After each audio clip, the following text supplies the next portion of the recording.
Yo, what's up？ 欢迎回来 Rider ATH， 我是阿豪 ATH。相信大家看过我的 channel 的话，都知道平时呢我是评测比较普通的车款。那么今天呢，我身后这一辆来自 Lexus 的 LM350啊，这一种属于更加高级、更加旗舰老板阶级的车款呢，你们以为我还会用像普通平民的方式来 review 这一辆车吗？没有错，我就是会要以那个普通平民的方式啦哦，这个东西热到我要死。欢迎大家回来 Rider ATH。如果你们今天是第一次来到我的 channel 的话，麻烦大家可以去先订阅一下我的 YouTube channel。我的这个 YouTube channel 呢，平时啊就会让你很开心、很 happy 的看车、赏车，还有一起讨论车啦。那么今天很明显可以在画面里面看到我身后这一辆啊，就是来自 Lexus 的更加高级、更加 atas 的 Alphard。这一辆其实是 Alphard 啊 Vellfire 的姐妹车款啦，只不过这个品牌呢是来自 Lexus。然后这一辆 Lexus LM350啊，它的售价是超过100万的。如果你是在兰卡威买的话呢，就是差不多600多、700千左右啦。所以可见税务啊是很够力的啦。那么来到我的频道这边的朋友呢，应该就是很好奇这一辆高阶版旗舰版本的 MPV 跟一般上我们在路上看到的 Alphard Vellfire 有什么样的一个差别？那我们现在就开始从外观一点一点的深入了解啦。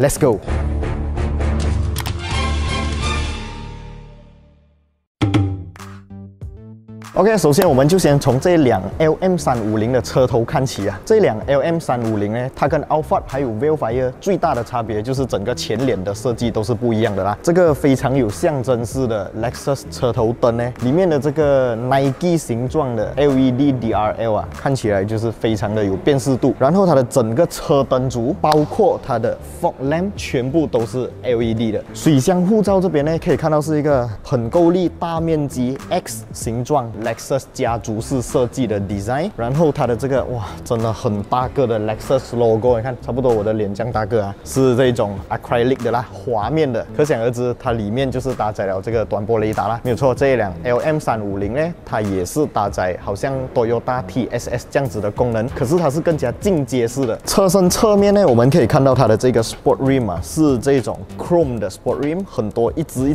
这样子的设计。这个 Sport Rim 啊，它除了在设计上面看起来很复杂，其实它的工艺也是很复杂的。据说啊，这一套 Sport Rim 在高速行驶的时候啊，它的这个形状啊，这些东西可以让那个风切声啊，那个轮胎的噪音啊减少。这个有机会上路试驾的话，我一定要体验一下。然后这个 Sport Rim 呢是18寸的 Sport Rim， 轮胎的尺寸是235/50R18， 是一个多用的 Tranpath R30的轮胎，看到吗？连轮胎都有我的名字 TRANPATH。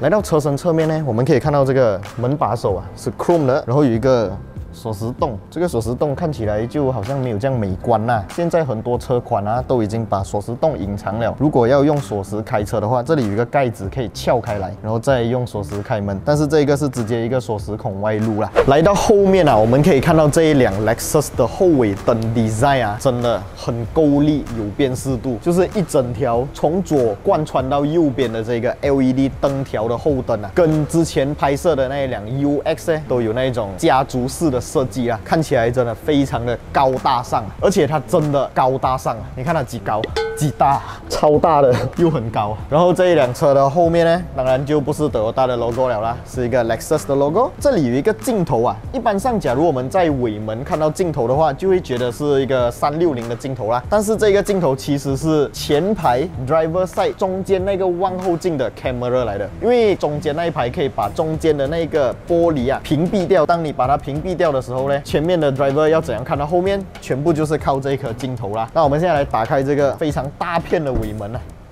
诶，它竟然没有电动尾门嘞！它在打开的时候竟然不是靠电动的嘞，有2根液压顶杆，左右各1根。然后它的这个后箱空间呢，我觉得以一辆 MPV 来讲啊，是一个很大的空间，乘坐在后面感觉也蛮不错的。可是 Beza 比较舒服啦，后面。虽然刚刚在打开这个尾门的时候啊，它是没有这个电动开启啊，可是在关的时候呢，又有电动关闭。A few moments later, slow and steady， 关到非常的优雅，非常的安静。But why？ 为什么打开没有电动尾门呢？只有关的时候才有呢？这一点有没有人可以告诉我为什么啊？可以在影片下方留言讨论一下。一般上呢 ，driver side 啊，就是一辆车的重点。可是这一辆车，它其实不只是 driver side 是重点，它的更加重点的地方呢，而是乘客的位置。那我们现在先来看一下 driver side 这个比较不那么重点的重点是长什么样的啦。我们在上车之前可以看到这边有一个好像楼梯这样啊，可以给你爬上去。这一辆车的前座呢，跟 Alphard Vellfire 的等级啊是比较不一样的，它更加的进阶。当然，它也包含了那些 Vellfire、Alphard 都有的这个全电动椅啦。然后 Push Start Button 啊 ，Steering Wheel 方面是可以上下前后调整。然后 Steering Wheel 呢，只有旁边两侧是包皮的，上面还有下面这一边呢是这一种，这个叫什么？就是有点木纹的那种，因为 level 不够高的关系啊，我也讲不出什么名字。虽然这辆车已经超过100万了啊，可是它的这个 steering 后面呢是没有 pedal shifter 的，所以它的这个8速自排啊，在平时的驾驶情况呢，你只可以让它自排啊，就没有的用 pedal shifter 来做到换挡，除非你用它的中间这个 gear knob 这边呢拨去加减档呢啊，这边就可以做到换挡的动作啦。但是这辆车主打的还是 luxury 啦，还是高级的享受，所以这个 pedal shifter有没有，我个人觉得是无所谓啦。然后旁边这边呢有一个自杯架 ，slow motion 的自杯架，开关都是非常的顺畅。我们先来跟它启动引擎看一下。OK， 一个看起来不会很复杂的 meter， 左边 RPM。右边是时速表，中间有一个小小个的彩屏。现在很多10万左右的车款都已经做到完全的 LCD 了，但是其实啊，这种 analog 又有 analog 的一种更加 luxury 的感觉啊。中间这边呢有一个长形的荧幕，然后这个荧幕的后面呢是悬浮式设计的 ，OK， 就是没有电视机后面那个大大力的东西啦。这台车它的 handbrake 啊，就是这个电子手刹车啊，是在这里操作的，不是用那种脚踩式的啊，所以它只有2个 pad，handbrake 是用这个电子手刹的方式。当然前面这边我们还可以看到一个 Lexus 标志性的这个触控板啊，这个 touchpad 呢用起来感觉就有一点点怪怪，因为我们平时用电脑的那个 touchpad 啊，用习惯了过后，你再用一下这个，你就会觉得好像有一点跟我们平时用的方式不太一样啊。排挡杆方面没有什么水晶排挡杆，也没有很花俏的设计，就是一个很普通的排挡杆。中间有一个很大面积的 armrest，OK， 非常的柔软。这一款 LM350跟 Alphard 有一个不一样的地方呢，就是这一辆车的前座的椅子啊，在这个椅背的倾斜角度呢是没有办法躺到很低的。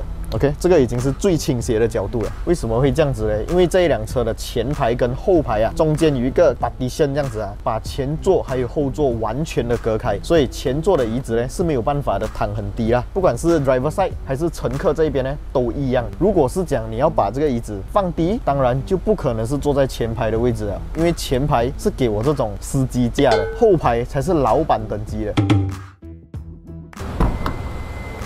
电动开启的 sliding door， 当然啦，这个电动开启的门连先大都有了，这个一定要有啦。然后这边呢也是有一个 T 级的设计，可以这样走上去啊。有一种登机坐上来一个宝座的感觉啊！坐上来这一个 LM350的后排啊，真的感觉太舒服了。我记得我上一次乘坐到很舒服的 MPV 啊，就是一个好基友啊阿里欧的那辆 Vellfire， 我们乘坐那一辆车呢去 KL， 然后那时候我真的是从一上车睡到目的地去，我觉得太舒服了那一辆车。它的椅子的这个小腿支撑啊，可以做到延伸啊，后背可以放斜啊，所以整个感觉是非常的舒适。但是这一辆 Lexus LM350呢，是更加进阶的舒适啊，坐起来整个人体工学啊，非常的舒服，感觉就是坐在一张很贵的、很舒服的沙发上面啊。当然，它跟 Vellfire 一样，这个后座椅背是可以做到倾倒。在椅子方面的调整啊，这个下面呢，我们可以把它延伸出来 ，OK， 它就这样慢慢的升上来。它不只是弄上来而已，它还可以延伸长度啊。所以现在我把我的脚放在上面呢，感觉真的太舒适了，就是很像坐在 business class 的感觉。然后因为这一辆车是4座版本啊，马来西亚只有4座版本啊，没有引进7座版本，所以呢，它的这个后背啊的倾斜角度，我们来看一下这个完全躺下的感觉是怎么样。哦，唉。真的太爽了！给我睡一下先啊，2个小时过后我们再重新拍过啊。它的这个椅子呢，除了可以把这个小腿的部分做到延伸，椅背可以做到倾斜，它在这个椅子上面呢，还可以做到温度的调节啊，你可以调冷啊，可以调热啊，都可以在这个中控台这一边做到操作。这一边呢，它有一个像 iPad 这样子小小个的一个荧幕，可以让你设定很多东西啊，椅子的倾斜角度啊，开灯关灯啊，然后椅子的温度调节啊，都可以在这边做到操作。当然也有一些实体按键啊，是用来操作你的这个车窗的打开关闭，非常的简易。然后这一辆车呢，它在隔音方面啊，做到是比Alphard 啊 Wildfire 更加的进阶的，因为中间这一个已经把前面的声音阻挡掉了嘛。当然侧面呢，车门方面啊，也是有做到一定的这个隔音的提升啊。像这一个车窗呢，大家应该会觉得这辆车的价钱虽然很贵，100多万，但是应该不会有防弹玻璃，对不对？没有错，它真的没有防弹玻璃啦。但是它的这个玻璃呢，是双层玻璃啊，这个双层玻璃呢，可以更加好的阻隔外面的声音。然后这个车门的窗口呢，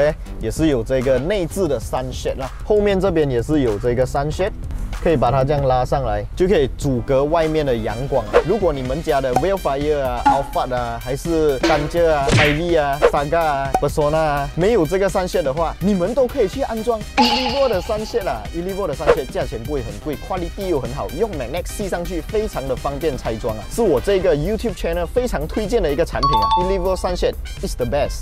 刚刚我们在介绍前排的时候，就有讲到前排跟后排有一个很像拔地线这样的，把它完全隔开来嘛。它在上面呢，这边可以看到有一个镜子啊，这个镜子呢是可以调节完全变亮，也就是前面 driver 可以看到后座，或者我这边只需要一个 button。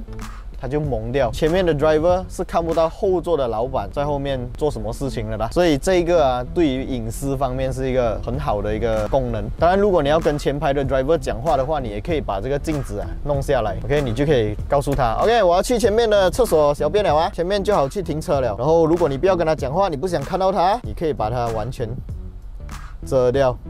非常的好用。当然，坐在后座呢，你还有一个26寸荧幕。